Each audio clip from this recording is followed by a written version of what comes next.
the southern kingdom called Judah, and the northern kingdom is called Israel.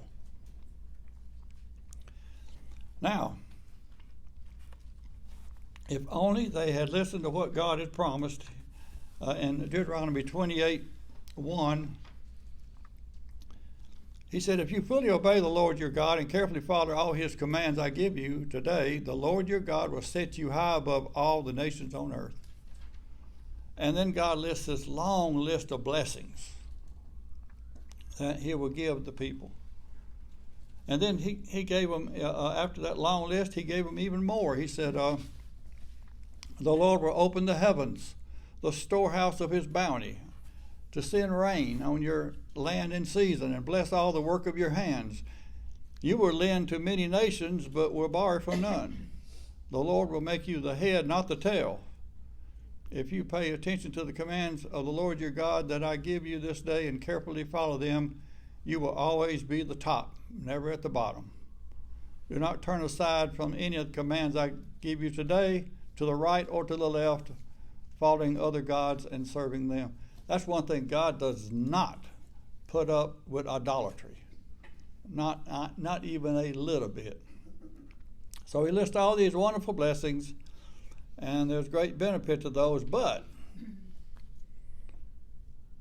Israel, the whole nation, did not follow his laws and obey his commands. So he says, here's what I'm going to give you. There's also going to be a curse if you don't follow this. He said in 28:15, however, if you do not obey the Lord your God and do not carefully follow all his commands and decrees I am giving you today, all these curses will come on you and overtake you. And then he lists a long list of curses, a very long list of curses in the rest of Deuteronomy. And I made a chart here because what he did was he named the blessings and the curses match up, except the curses go on further than this. He says you'll be blessed in the city and in the country, and but you'll be cursed in the city and the country if you don't obey my laws. See, it's a two-way street. He says your bread making vessel, even making bread, the ability to eat, will be blessed if you follow me. It'll be cursed if you don't. And he lists all these other things: the fruit of your womb, the crops of your land, the young and the livestock. All those are blessed if you follow him, but cursed if you don't. And so this long list, it's a long list of cursings that even follow this. And here's what he said down in verse 64 of Deuteronomy 28. Then the Lord will scatter you among all nations. Did that happen? Man, they have been scattered all over the place until 1947, when they could come back together as a nation. From one end of the earth to the other. There you will worship other gods, gods of wood and stone, which neither you nor your ancestors have known. And then God gave a statement to Solomon when he dedicated the temple. Now, there's a debate sometimes about when you see an Old Testament verse, is it for Israel then? Is it for those people right then? Or does some of it apply to us today? And you have to be careful, because sometimes it is for them at that time. But this verse, which you're familiar with, if my people who are called by my name, that's everybody. That's got to include us, because we're called by his name too. And here's what he says. Will humble themselves and pray and seek my face and turn from the wicked ways. See, that's what he wants us to do. Let me say, have any of y'all ever done any computer programming? Please don't all raise your hand at once. Oh, Gordon said he turned the computer on. Ray? I did, but I forgot. Oh, okay. Well, I played around with it a little bit. It never really caught on. It takes a special person, and if you're ADD, don't try it. I remember I told, if you read chapter 1 of those books, it always teaches you to, in that language, to have the computer say, "Hello, world." That's chapter 1, page 1 of these computer books. I told a computer program one time, I said, I can say "hello world" in 6 different languages. That's all I can do. I just never caught on. But there's a computer command called the if-then statement. Very powerful command. And it says, if this applies, then this happens. This is an if-then statement. The Bible's full of them. There are lots of if-then statements in the Bible. Because the if, my people who are called by my name will humble themselves and pray and seek my face and turn from their wicked ways. That's the if. And then, here's what will happen if they do that. I will hear from heaven. I will forgive their sin and heal their land. You got to have the if for the then to work. I'm afraid that what we're lacking in this nation right now is the if. We need, I really ought to turn off my email. We need the then to happen now, don't we? But we got to do the if. Because the if comes before the then. So Solomon was a great example of how an intelligent person did stupid stuff. And he kind of, he had the stupid thing of having 700 wives and 300 concubines. But those wives led him into some idolatry. And God just does not put up with idolatry. Here's a kind of a comparison of the northern kingdom with the southern kingdom. We're talking about the northern today. It was called Israel, southern kingdom called Judah. Northern kingdom lasted 200 years. That's really not very long, is it? Southern kingdom lasted 350 years. Isn't it interesting that they both had 20 kings? The northern kingdom was ruled by 9 different families. You remember, like God told Jeroboam, I'm going to wipe your family off the face. There's not going to be any more Jeroboam. No more Boams, okay? No more little Boams running around. I'm wiping the Boams out. But only one family for the southern kingdom, and that was the lineage of David. In the northern kingdom, one king started out good, but ended up bad. 8 kings started out good in the southern kingdom, and all 20 ended up bad in the northern kingdom. This is part of their problem. 14 ended up bad in the southern kingdom, but the northern kingdom in 722 BC is going to be carried off by Assyria. And this is where Samaritans came from. See, the Assyrians took off all the main people, and they brought some of their people in, and they intermarried with what few Jews were left, and that were Samaritans, and that's why they were so hated. Because the Jews looked at them as kind of half-breeds, I guess you'd call it. The southern kingdom would be carried off by Babylon in 586 BC. That's the ones we'll look at next week. So that's an interesting comparison with southern kingdom and northern kingdom. Here's a few of their northern kingdom kings. They were really great guys. But the last one we're going to look at today a little bit, Ahab, and he's not an Arab. He's a Jew. And it said I said Ahab was bad to the bone. He was the worst of the worst, and that's pretty bad because they were real stinkers. So we're going to look at in 1 Kings chapter 16, if you want to go there and follow.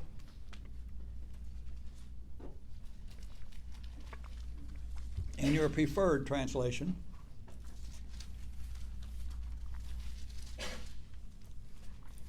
Somebody may ask you, what is the best Bible translation? Well, that's one. It's the one that speaks to you. Because if your Bible's not speaking to you, then you haven't got the right translation. And I remember when the NIV came out back in the 80s, I never could understand the King Jimmy all that well. I used to wonder why people talked like that back then, not understanding about Greek and Hebrew. But then the NIV came out and it read so plain and beautifully, and it just spoke to me so well. And I remember I told this story before. My mother would sit and read the Bible to my dad at night.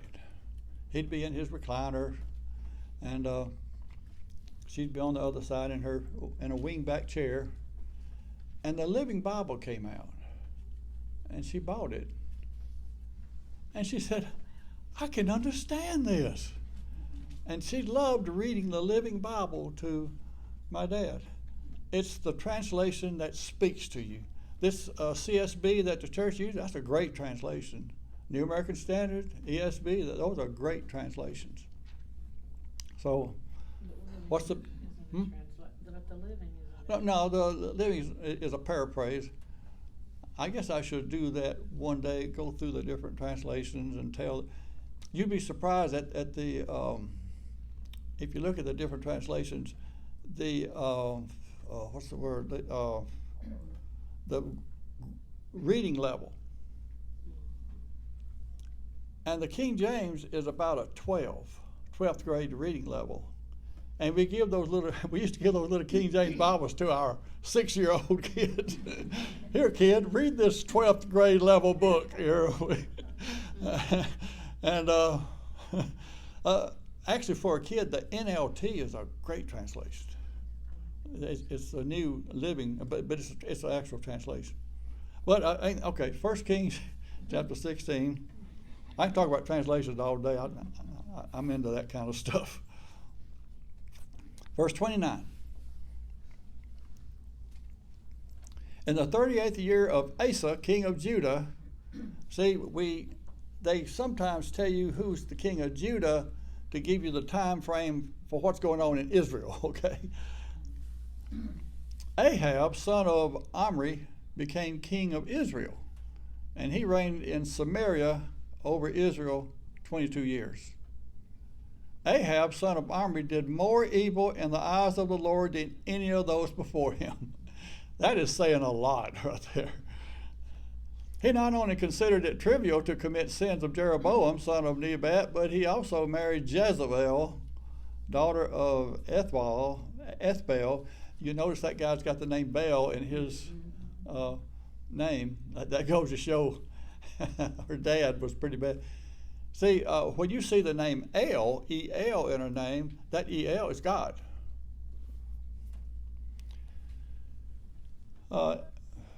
Ethbaal, king of Sidonians, and began to serve Baal and worship him.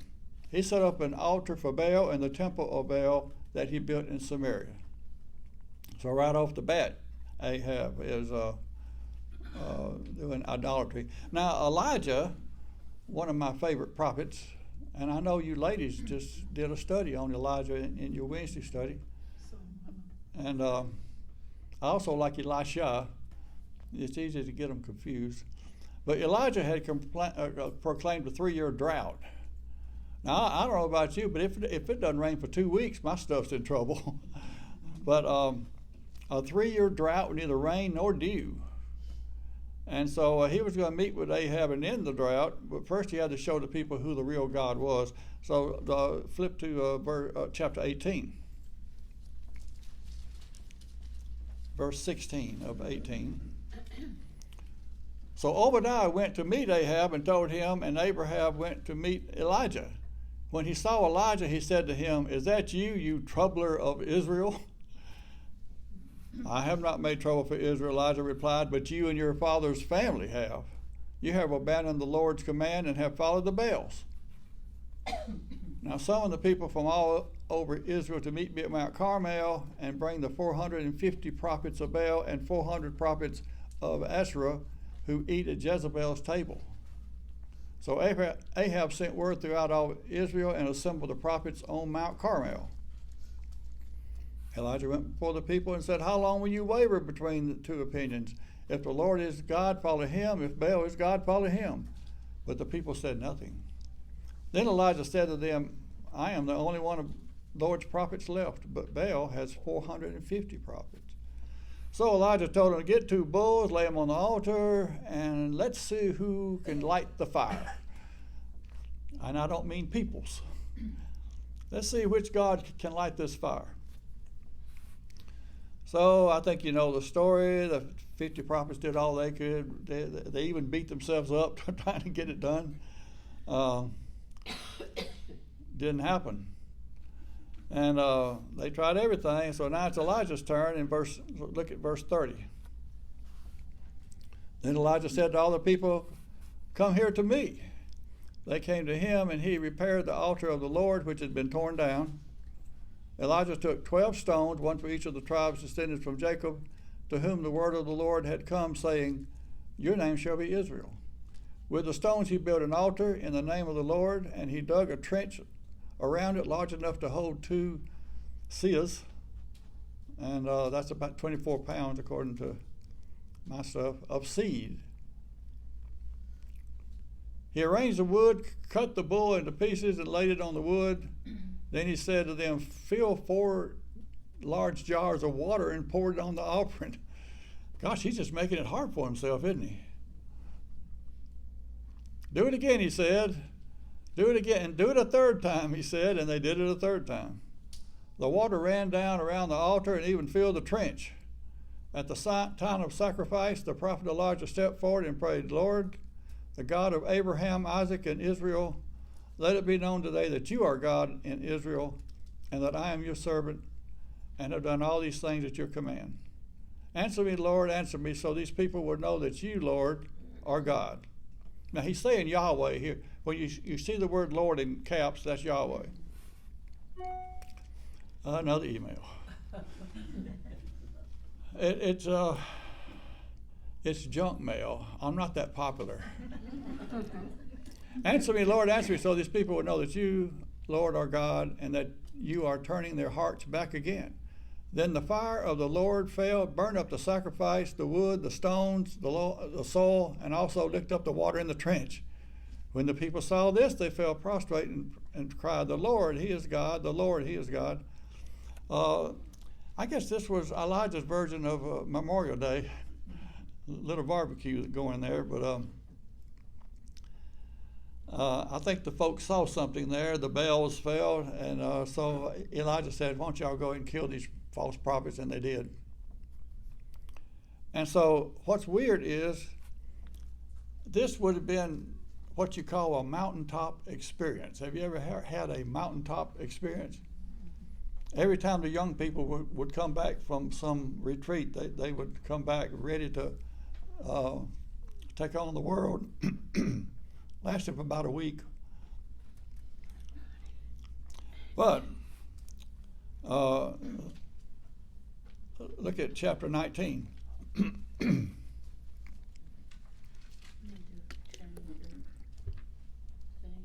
Oh, oops, I'm behind. Oh, by the way, I get carried on sometimes, and I forget to change my screens. You can have a mountaintop experience and end up in the valley a short time later. Look what happened to Elijah. Verse 1. Now Ahab told Jezebel everything Elijah had done and how he had killed all the prophets with the sword. So Jezebel sent a messenger to Elijah to say, may the gods deal with me if it ever be so severely, if by this time tomorrow I do not make your life like that of one of them. Elijah was afraid and ran for his life. When he came to Beersheba in Judah, he left his servant there. Elijah ran off. I mean, he had just seen this mighty thing, and Jezebel threatened it. But see, he knew she meant what she said because she had been killing Yahweh's prophets for years. So he left town. I mean, way away from town. And but God supplied his needs. He sent these birds, these ravens. They took him food and took care of him because he wasn't through with Elijah just yet. Meanwhile, Ahab, he saw a vineyard of a man named Naboth. And he wanted it for a vegetable garden, and Naboth wouldn't sell it to him. Because Naboth said, hey, this thing's been in my family for years. I don't want to sell it. So he went home and pouted. And I can just, well, here he is, right here, pouting. And I can see Jezebel saying, Ahab, honey, you're the king. You can take whatever you want. So Jezebel pulled some strings, got Naboth killed, and said, Ahab, you can have your patch of land now. So he went and got it. Well, Elijah got wind of what Ahab had done. And look at chapter 21.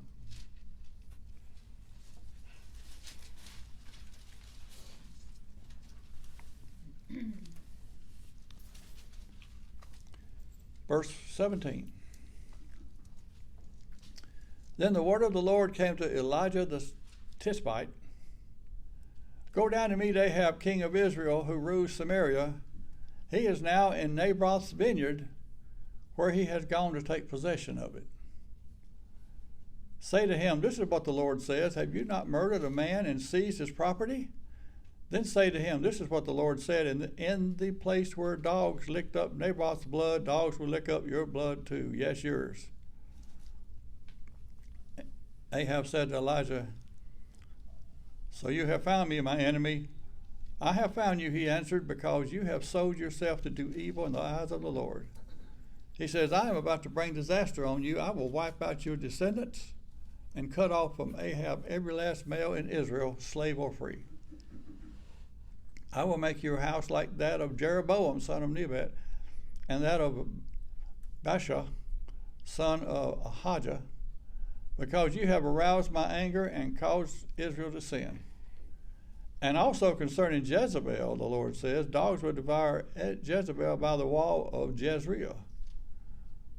Dogs will eat those belonging to Ahab who die in the city, and birds will feed on those who die in the country.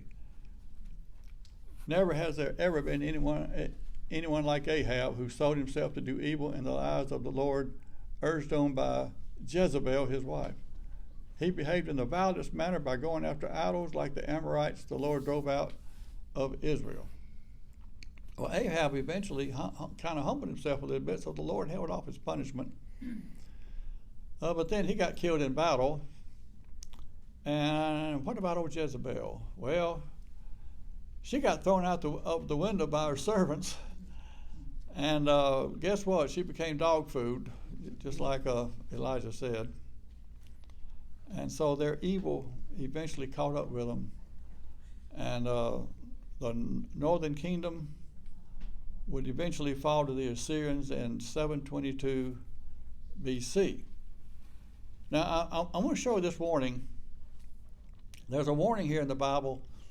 Do not joke a man about being bald. This is 2 Kings chapter 2. It's about Elisha. From there, Elisha went up to Bethel.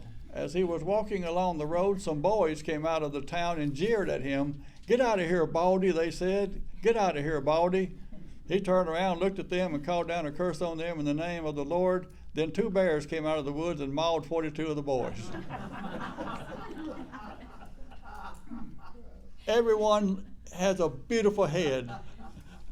I will never make fun of anybody who is, let's see. Thank you. You're welcome. So because of this terrible sin, the Assyrians came in and wiped out the northern kingdom in 722 BC. Now I want to show you a couple of slides. These slides are in your notes. And Jane, I didn't have your email, so I couldn't send you the notes. Oh, But if I ever get your email, I can send you these notes if you're interested. Okay. I've been told Carol has it, so. This is a chart that shows the United Kingdom under Saul, David, and Solomon. And it gives you the years, gives you the king. It tells you how they started out. David was the only one that started out good and ended up good. Gives you the prophet for them. Now, there's a question, did Solomon have a prophet? Someone asked this question. And Nathan was there when Solomon was crowned king. But maybe Solomon thought he was so smart he didn't need a prophet. I don't know. But you don't hear about any prophets much after what Solomon is crowned king. But this chart, and I don't know if you can, are you able to read that okay? Yeah, well, it's in your notes. So the notes that Jane didn't get, it's in there. And it tells you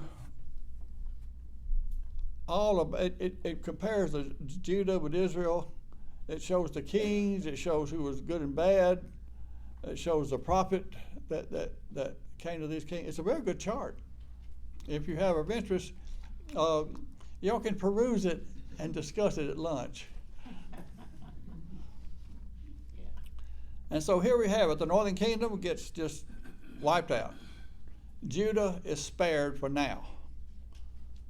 But guess what? Next week, the southern kingdom gets wiped out by the Babylonians. A guy named Nebuchadnezzar, who, don't ask me to spell it.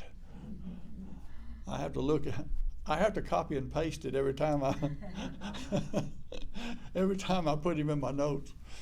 So with that, we have some time for some Q&A. Bill,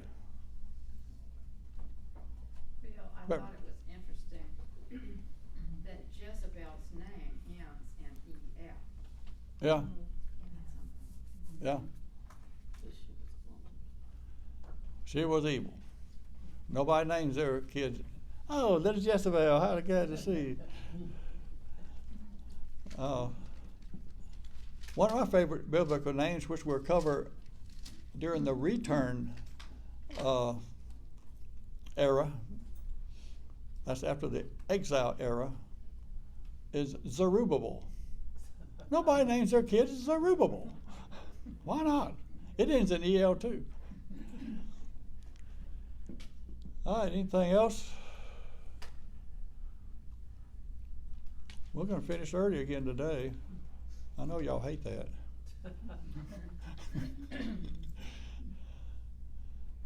Well.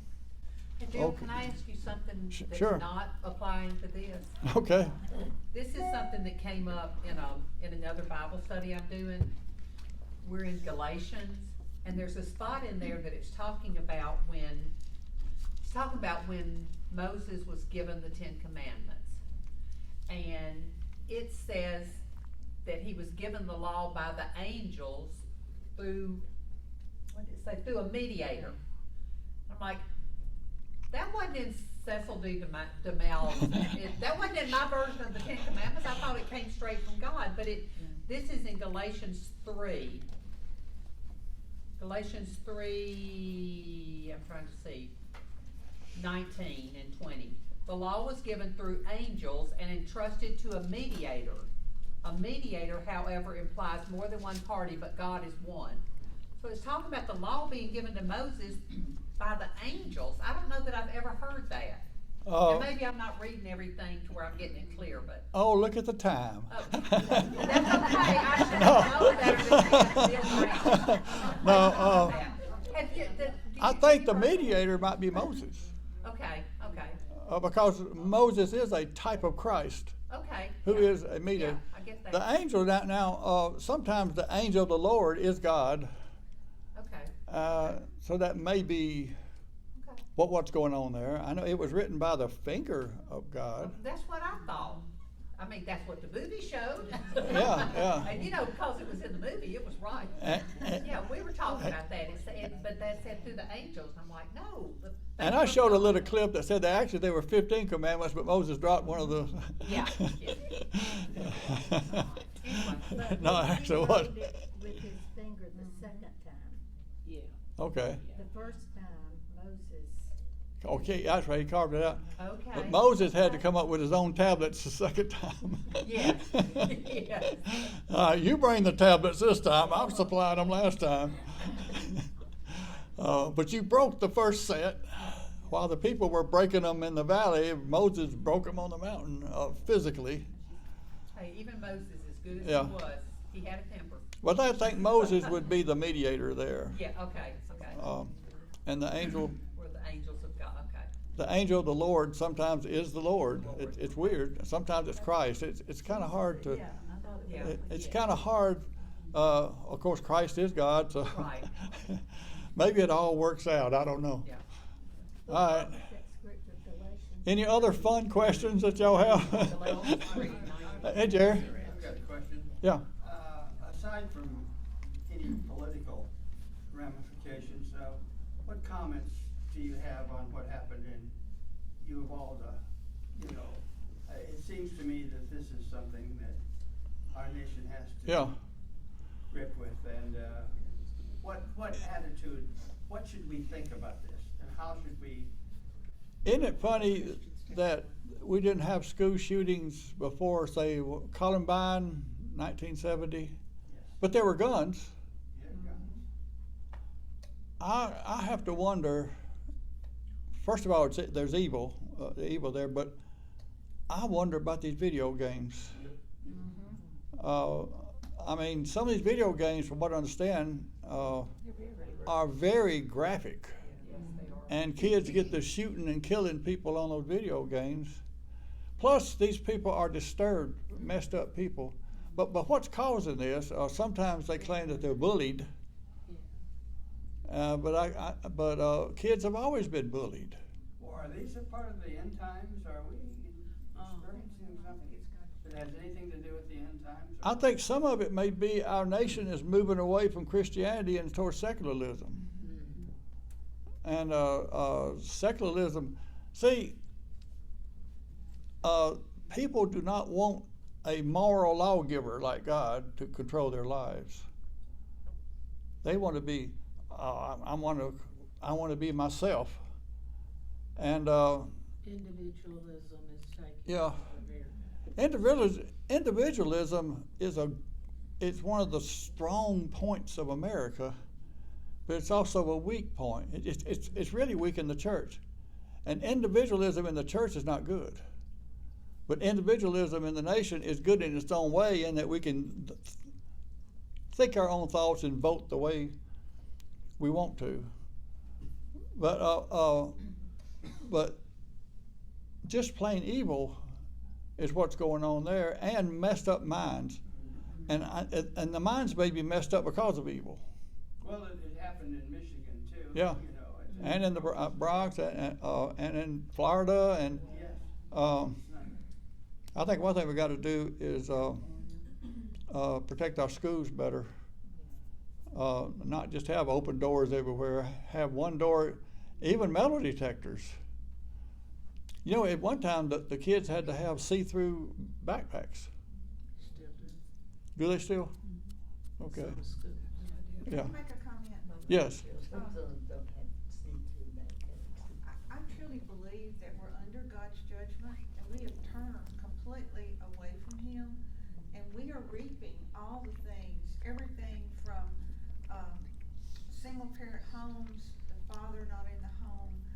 I don't know about this young man, but we have such troubled kids. And you know, it's tough when you're a teenager, but when we grew up, we had some kind of purpose in life. We knew God loved us. We knew He was going to take care of us. And these young people today don't have this. Most of them are completely illiterate of the Bible, and they don't know God's love. And so if you can imagine this young person growing up, and I don't know if there was some mental illness, but all of this, and being alone, and feeling like your life doesn't matter, and feeling suicidal.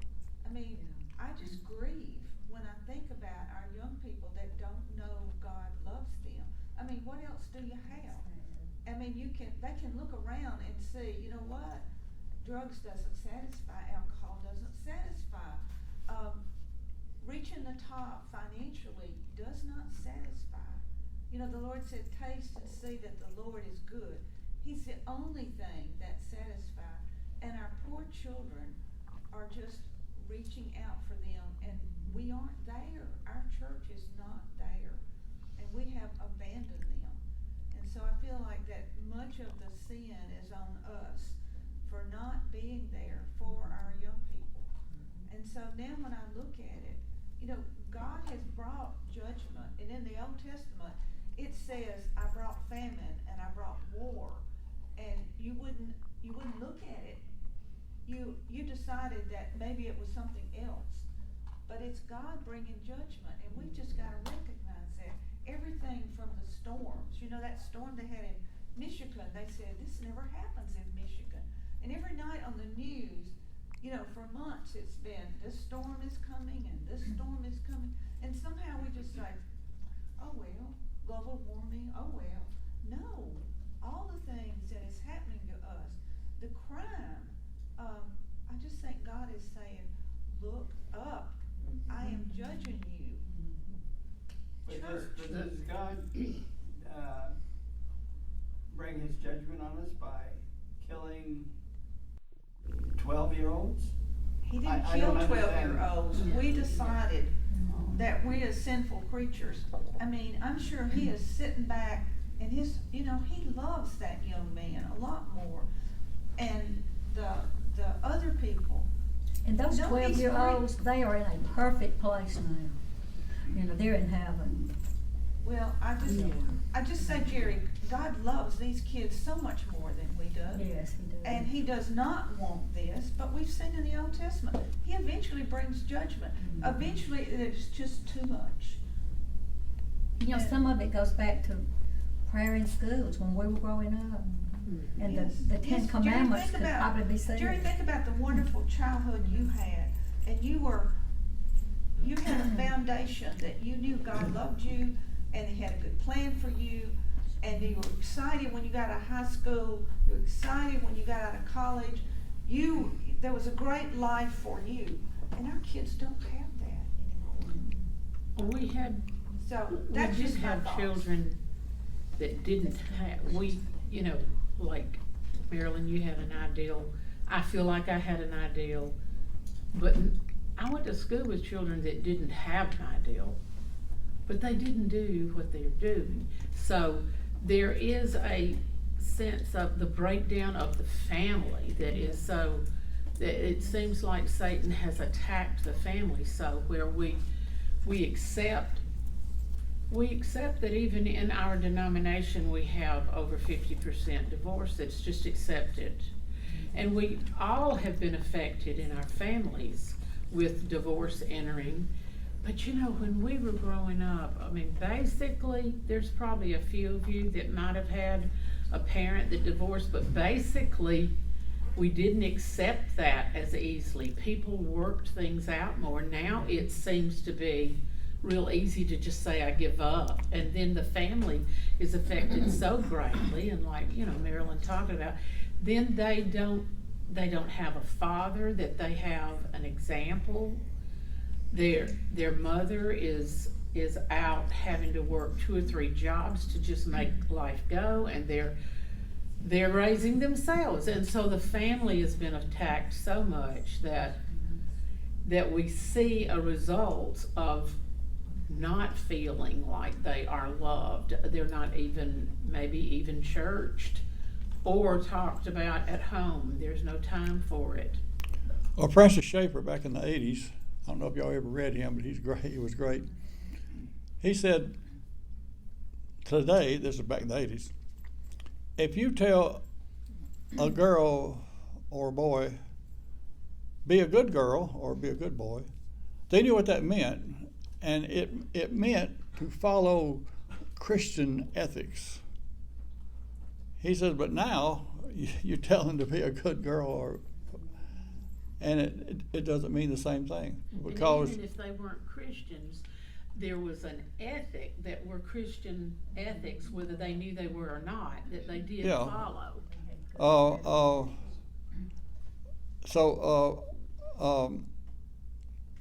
The atmosphere. Look at movies and music today. Yes. How it guides people. Look at who they idolize. I mean, those people are bad, but that's who they pattern themselves after. But as you move away from Christianity as being what guides the nation and move to secularism, which is, if it feels good, do it. You remember that was the saying back in the 60s, I think, wasn't it? If it feels good, do it. Then, but for a kid to shoot his grandmother, that is evil. That is just plain evil. But as you get away from Christ and God and get over to it, you only have two choices. You have Christ and you have Satan. You move away from Christ and you're in the realm of Satan, and that's who's going to guide society. God does bring judgment. Yeah, God does bring judgment, and it's a shame that innocent kids lost their lives. But that happens all over the world. Only in this country. Yeah, but I mean, as far as That's true. innocent kids losing their lives, look what's going on. One of the African places, there's a group of Muslims that go in and just kidnap these young girls and take them as wives. And Notice what's happening in Ukraine now, those kids. yeah. We don't know what the Russian soldiers are doing. So there's a lot of innocent lives. And God doesn't like that. And people will pay a price that do that. Maybe not today, but later. But And the sad thing is there will be another mass shooting fairly soon. well, yeah, there's copycats all the time. Yeah. So schools, of course, schools are out right now. So yeah. There's grocery stores, there's drugstores, there's movie theaters. I say arm the teachers. Oh, yes, I Uh, think so too. Those who can be trained. You have to be trained. You don't want somebody just out shooting everything. But My son said yesterday, this young man that did this apparently is very poor. But the setup that he had and the weapons that he had cost thousands and thousands. yeah, he had two AR-15s. I imagine those are not cheap. So you can look at that as, could be some very sinister things Yeah. going on that Yeah. we can't even imagine. But, how did that happen? Where did he get that kind of money? Mm-hmm. Where did he get the money to buy those weapons? Yeah. Yeah. Yeah. And how did that door get open minutes before? Yeah. I think it's very sinister what happened and what's happened in Buffalo as well. He even shot at some people at a funeral home before he went into school. It's crazy. All right. Y'all have a nice Memorial Day weekend.